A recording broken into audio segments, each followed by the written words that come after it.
Почитувана јавност, поречиси 2 месеци инсистирање од страна на опозицијата предводена од ВМРО ДПМНЕ за одржување на јавна расправа по однос на концепцијата за основно образование, денес конечно во Законодавниот дом Министерката за образование и наука Мила Царовска со силна поддршка лично од премиерот Зоран Заев се одважија да присуствуваат на пошироката дискусија по повод најавените реформи во основното образование. Оваа јавна расправа, иако ја иницииравме како парламентарна опозиција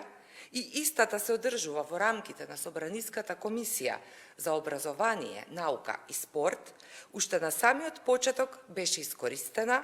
повеќе од час и половина за политичко-пропагандни активности на владеачката СДСМ. Наместо приоритетот и фокусот на отварањето да се остави на пошироката стручна јавност, можевме да видиме дека во рамките на хибридниот пропаганден метод му се остави простор и значење покрај на веќе споменатите и на градоначалникот од редовите на Социјалдемократскиот сојуз Петре Шилегов. Она што сметаме дека е важно за јавноста да го знае е дека по промотивниот дел представниците на извршната и на локалната власт се исклучија од медиумскиот простор и со тој чин на јавноста и беше оневозможено да ги следи заедно со нас народните представници излагањата на експертите по оваа тема. Од досега изложените анализи на присутните експерти, впечатокот е дека има огромна критика кон пристапот и кон методолошката рамка врз основа на која е конципирана оваа образовна реформа.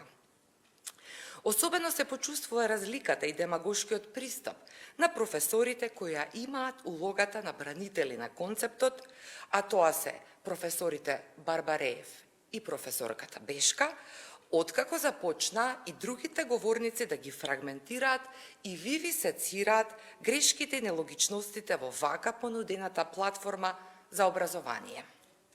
Апологетите на овој концепт невешто се обидоа да не уверат дека нема причина за загриженост со тоа што изјавија дека предметот историја ќе биде наречен и форматиран како историја и општество. Но професорката Колозова ги разобличи овие демагогии со тоа што во својата одбрана на оваа реформа искажа дека треба да се наметне концептов и тоа што поскоро и сите треба да се научат на истиот. Ние велиме дисциплина на кичмата. Ваквиот режимски пристап на оваа нарачана реформа од нашите соседи и несигурниот и крајно непрофесионалниот пристап во нејзината одбрана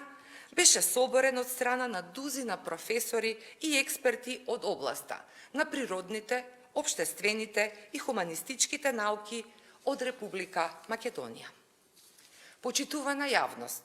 дозволете ми во интерес на транспарентноста да ви цитирам еден фрагмент од дискусиите на истава јавност. Професорот Минов истакна: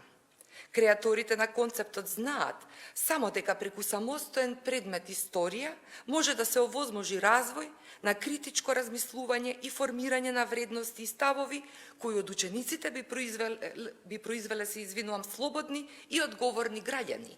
Додека на крајот му се обрати на професорот Барбареев со напомена дека неговите украсени фрази со наводни цитати од револуционерот Гоце Делчев се дел од филмско сценарио од авторот Славко Јаневски, а не оригинални ставови на најголемиот македонски деец, учител и револуционер Делчев.